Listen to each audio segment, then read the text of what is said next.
just got nervous right now. I was fine, and then I felt my heart kind of like, ding, ding. I'm so happy to be doing this with Jack because I've been playing with Jack for about,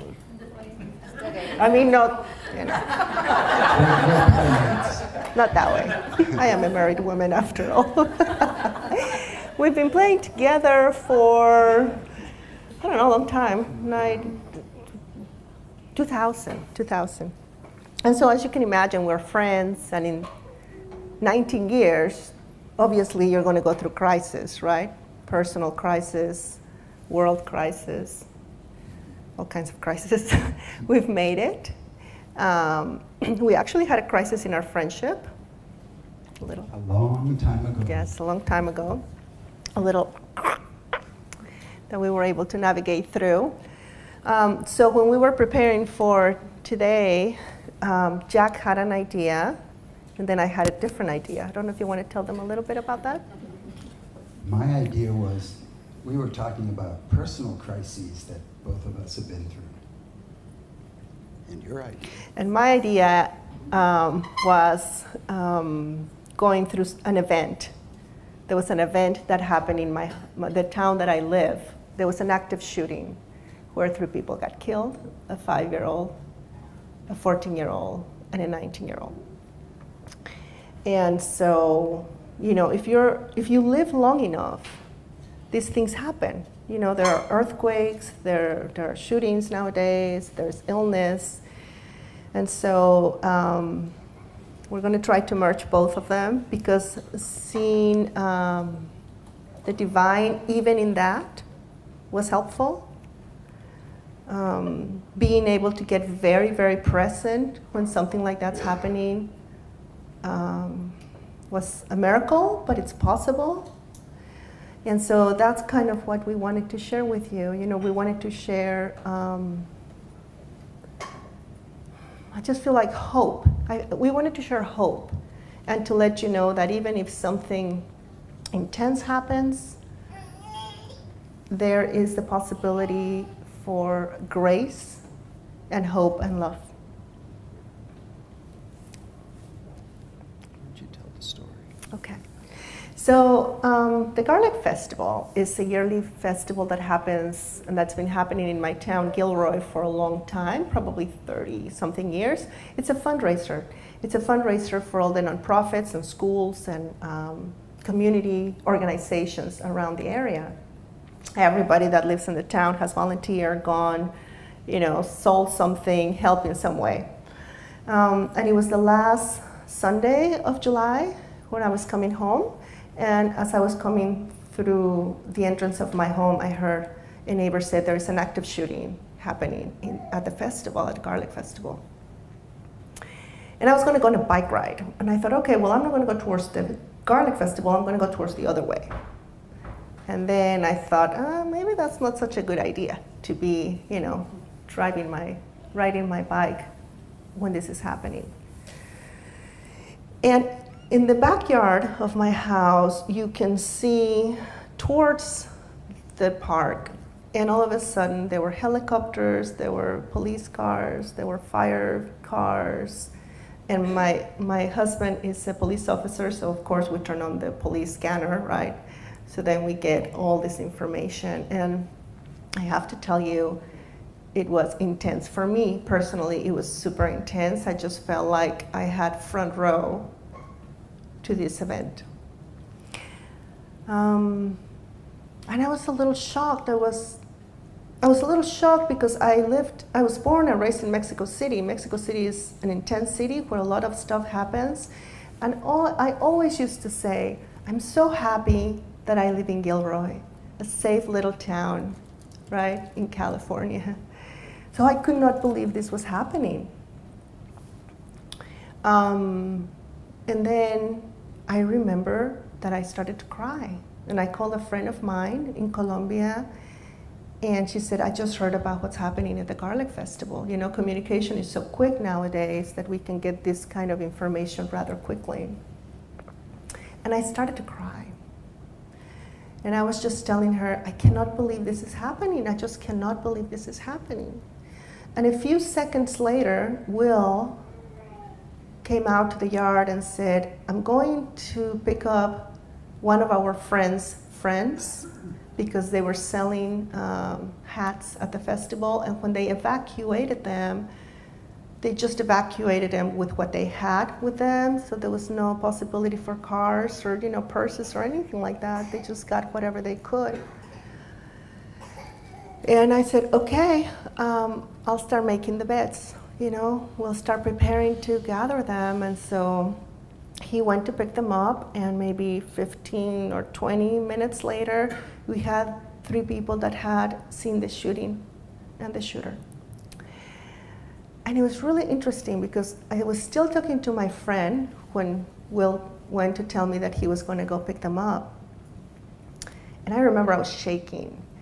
And then I remember telling my friend, you know what, I need to hang up because I need to go make up the beds because I know they're going to stay with us. And the next instance, I got very quiet. I mean, it's not like it wasn't on purpose. It wasn't on purpose. It was just quietness and presence came my way. And I started making beds. And then when they got there, of course, they were shaken, they were dirty, they were hungry, they were shocked. One of them was crying. And I just remember thinking, I need to listen. I just need to listen. I offered them wine. I mean, everybody was having wine. I was having wine, they were having wine. And I was just listening, and I was just listening. And Will started making spaghetti, and we were just enveloping these guys with love and a home. And it's amazing to me that, people say love at first sight. I have never experienced that really until that day.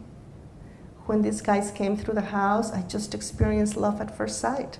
I just wanted to give them everything that I could so they could be calmer, to welcome them. There was a connection that I felt that was obviously beyond the time that I knew them. I got to see the oneness in that moment. And we talked to them, we offered them baths and bathrobes and socks and all kinds of things that they needed. And I was so honored and grateful to be able to be present with them. The frightened me disappeared, and the only thing that I remember was just being in service to them.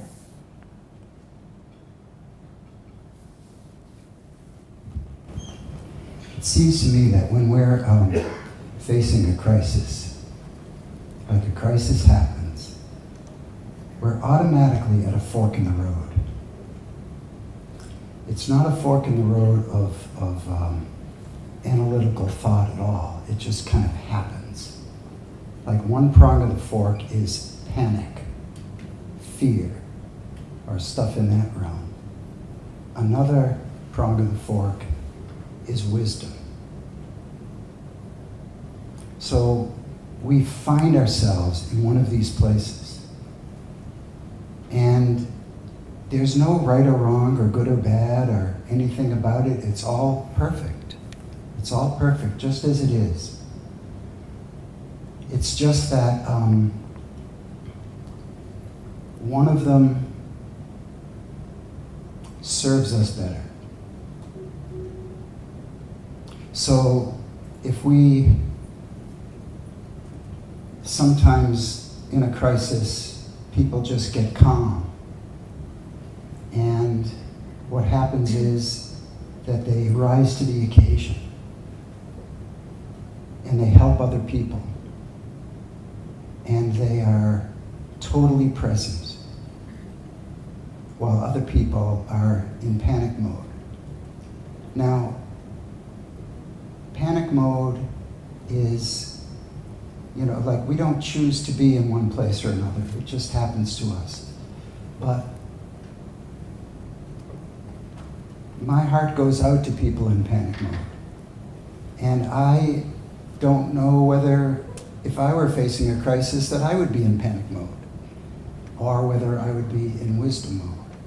It just happens. But I do know that these are equal possibilities for us. And at some point, I would hope I catch on to the fact, if I'm in panic mode, I hope I catch on to the fact that I have an equal opportunity to be in wisdom mode.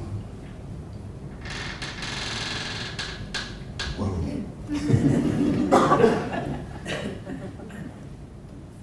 So I was in panic mode when I first heard about it. It was great to experience presence of mind a second after. And that's happened a few times in my life. I think mothers can relate to this, you know, like when your kids are choking, all of a sudden you get this presence of mind to do whatever it is you need to do to help them.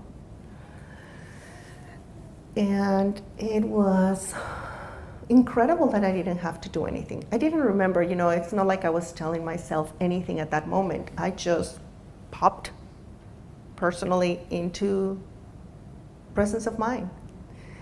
And then I noticed myself get really frightened and then get very present. Later on in the evening, one of our friends from the police department called us and told us that there was a second shooter and that he was coming our way.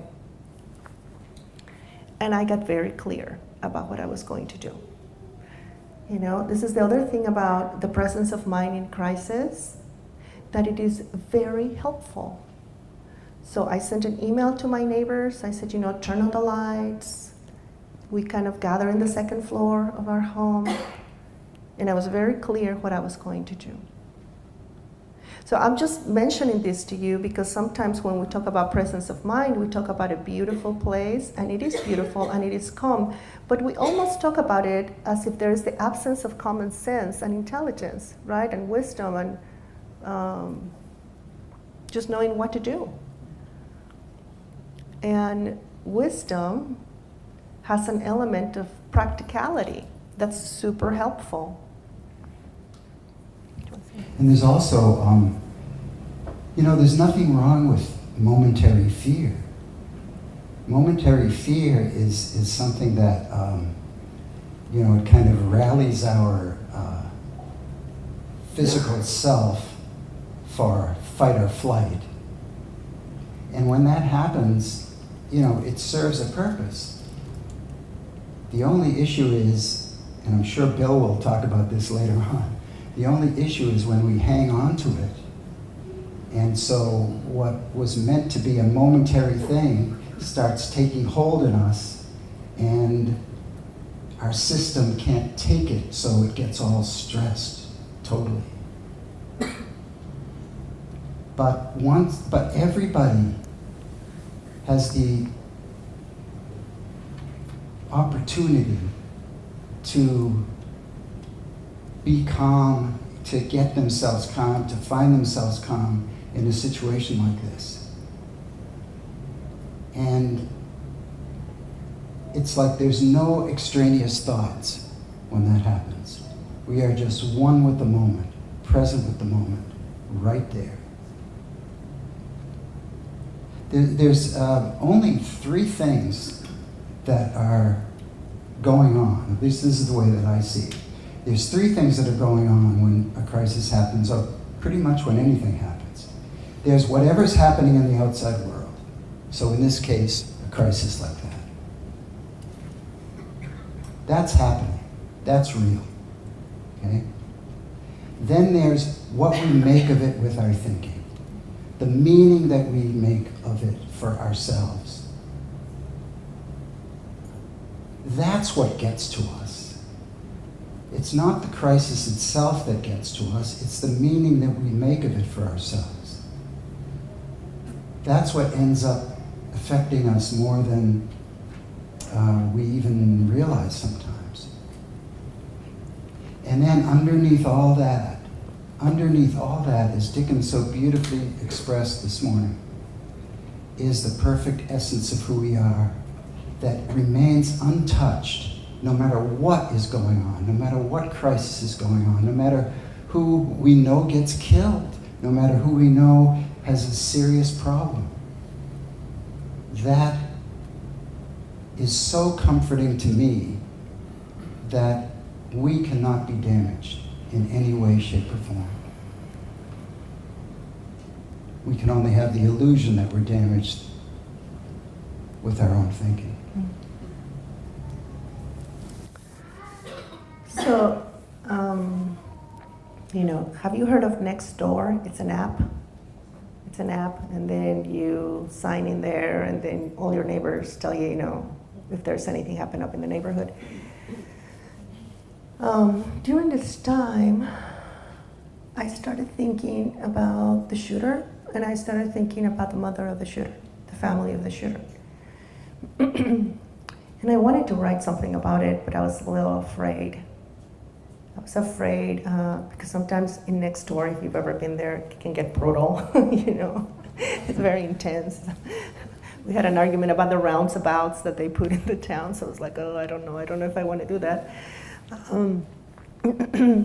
But somebody put a post, and she put a beautiful post about, let's just remember that the shooter's family is also part of our community.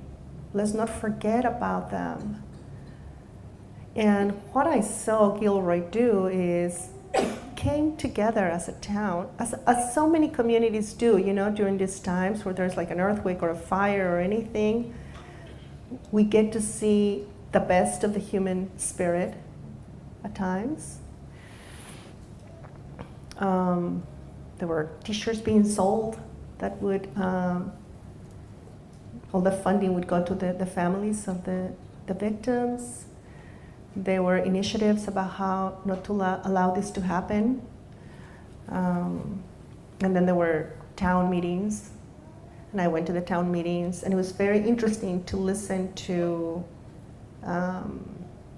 the speakers of the town, you know, politicians and other people that were speaking.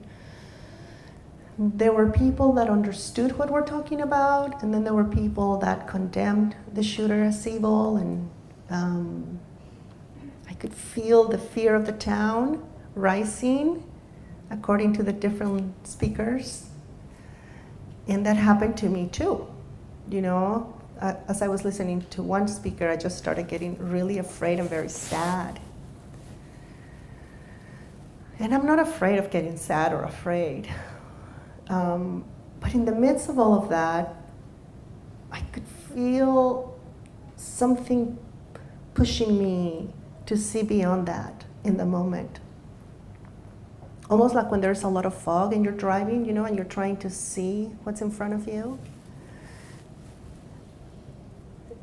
And I was talking to another friend of mine of the town, and she said, you know, we're going to be praying for the family of the shooter as well.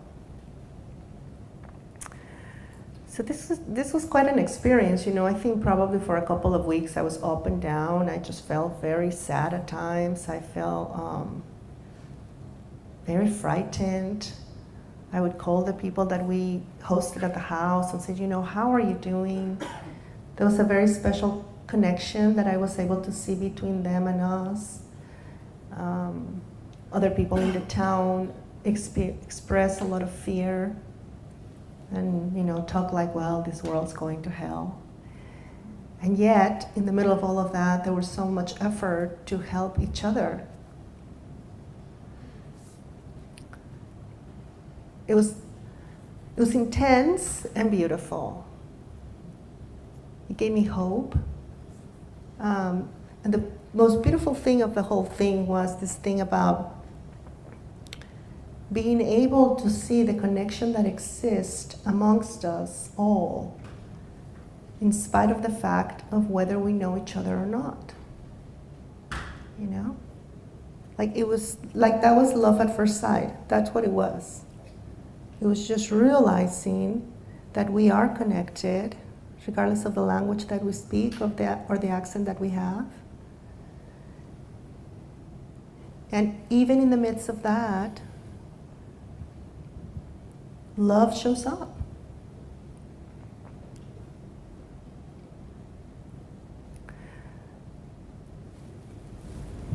Shall we move on to personal crisis? Yes.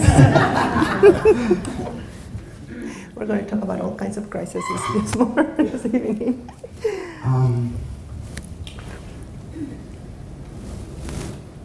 We've been friends for a long time, and so there are things that we've helped each other out with over the years. Now, this one time, I was married for 36 years, and I did something very unwise. I was not operating from my wisdom at all.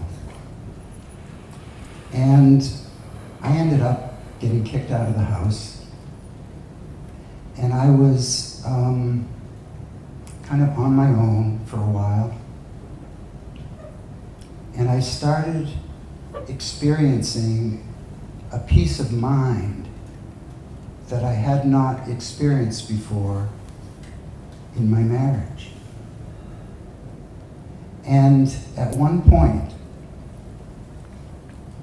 my wife decided that she wanted me back. And all of a sudden, I was in a quandary because I was experiencing this incredible peace. And there were a lot of things about my marriage that just seemed to produce tension a lot.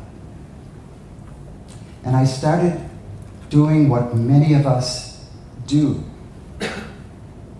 We go into our heads and we try to figure it out.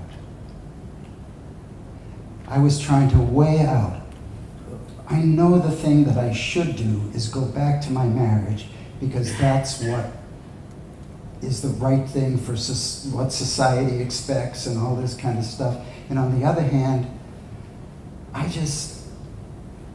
was experiencing such peace that I didn't actually know whether I'd be able to keep experiencing if I was there. And I loved that. So what did I do? I went to Gabriela. She could solve it for me. So I said, I told her, I don't know what to do. I explained the whole situation. I don't know what to do. And she said something to me that has always stuck with me forever since that time. She said, wait for clarity. Now what that means is that all of this stuff that I was holding in my head, that I was trying to figure out, was going to be worthless. And if I didn't get a new insight, a new thought bubbling up from within, then if I were going to take action on any of the things that I was going to do, it wouldn't have worked. So this idea of wait for clarity, as soon as she said that to me, I relaxed. I was in like a horrible state before, a clenched mind. I relaxed, and it took a while. It took a long time to hear clarity. But I knew that I couldn't make a move unless I heard clarity. And so 2.5 months later, I heard, you can't go back. That relationship has run its course. It was beautiful in many ways, and it's now time for you to move on. And I heard that crystal clear.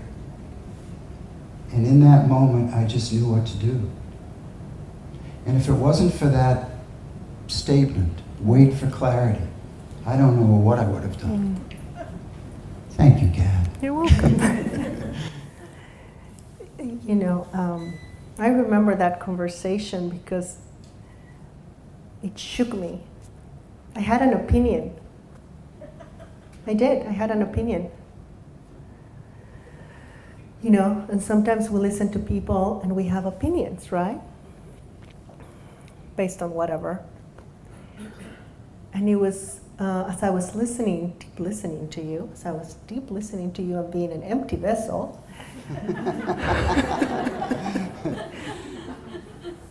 you know, that's what I heard, crystal clear. It's just like, wait for clarity. Wow, you know where we were? We were at Sid Banks' 70th birthday party or something like that on Salt Spring. Yep. So I think, you know, it's so cool to have an opinion about something, but listen beyond that. But here's the amazing thing. Clarity is always there. It's always there, even when we don't think that it is. It's just, as Sid would say, one thought away. We just don't know when it's coming, but it's there.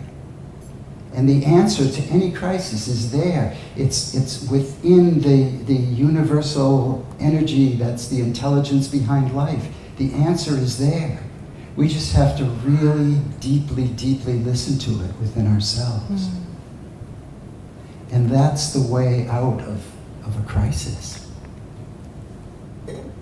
The way out in the most, in the way that serves us the best. So as we were reflecting, and as I was reflecting just individually,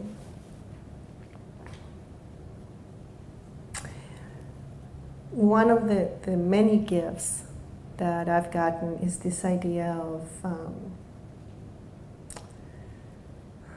realizing what life is made of. What's the ingredient of life? And realizing that the ingredient of life, this energy and intelligence that lives us and that forms us,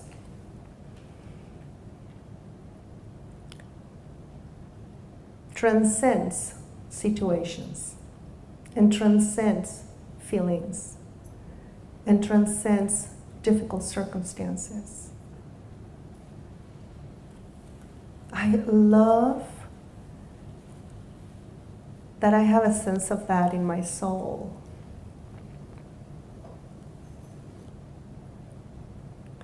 And one of the reasons why I really wanted to talk to you about this is because I know that sometimes the world can look scary, you know, and frightening. And we can get crunchy in our heads, you know, and go like, oh my God, I don't know about this, right? But whether it's an event, or whether it's a personal circumstance, divinity sees us through. And you get to see that you can feel intensely, you can feel lost intensely, or you can feel fear intensely, or you can feel anxiety intensely. And that's not going to break you. And it's just the three principles in action. That's all it is. So I think it's our hope that through these examples are not unique. You know, I am sure that every one of you have an experience and a circumstance that you've gone through that is quite intense as well. And if you haven't, you will. Give them hope. Give them hope. And it's just nice to know, you know, that even when you think you're going to crack, you don't. Because your most essential ingredient is powerful and beautiful, and it will see you through.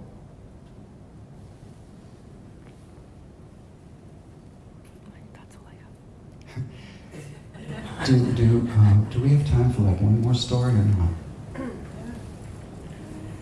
Ooh, I got it. Probably not. Okay. Well, I just want to say that this is a story about you. So, Gabriela's husband, Will, at one time, I think it was like he had to get heart surgery or something to that effect. And Gabriela was in a position where she might lose him. And you were kind of in panic mode about it. I was freaking out completely. Yes. And do you remember what you said? Do you remember what happened to you, what you said that calmed you down? Yeah. My husband is lovely. I adore him. He's fun. He cooks, you know, and I get confused. If he didn't cook, it might have been. I know, that would be a different story. But the fact that he cooks so well. And so, you know, he was on the table. They were going to do cardioversion, which is like where they start your heart again. You know, they put electricity through your heart. And we had this like movie moment, you know, I kiss him and he's like, oh my God, you're the best thing that's ever happened to me. And I'm like, oh my God, you know, and I come out of the room and I start like going into this space of, I don't even know what to call it. I couldn't recognize a chair or a wall or anything. And I started feeling asphyxiated, like I was asphyxiating, you know? And then from the ingredient that we're made up, I heard, remember that you knew how to smile before him. Remember that you knew how to be happy before him. And it brought me back. And it allowed me to go through the whole period with a sense of presence and fearlessness. Now, I know that I could have lost him, but what freaked me out was the possibility that because I get confused, you know, I just thought that, this happens to me a lot, I get confused and then I think, oh, he's the source of my happiness, you know? Because we have so much fun together, or he's the source of this, and as much as I love him and I don't want to lose him, it's so helpful to know that if he were to die, that he wouldn't take any part of me, because we are whole. So when I realized that in that moment, it just allowed me to be so much more of service to him, because I wasn't afraid. So that was such a beautiful gift, and it was just in time. Do you remember what else you said? You know what else you said? No, I don't remember. What else you said was, what is happening now? Oh, yes. What is happening right now? Right now. He was alive. Right, that's right. Right now. That's right. I remember that, you know, I looked over the room and there's like a lot of doctors and a lot of things happening with him, and there was also this presence of mind that was, what is happening right now? And I remember answering, I was like, right now I'm in the hallway and he's on the table and he's fine. And I'm fine. So even when you think that life can get really intense, and life does get intense, right? Life continues to be a contact sport, even if you understand how it works. But knowing what we know, understanding the little or the, you know, whatever we understand, it just allows us to have a firmer foot, a firmer setting, a firmer walk. So I think that's it. That's it. Thank you all. Thank you so much.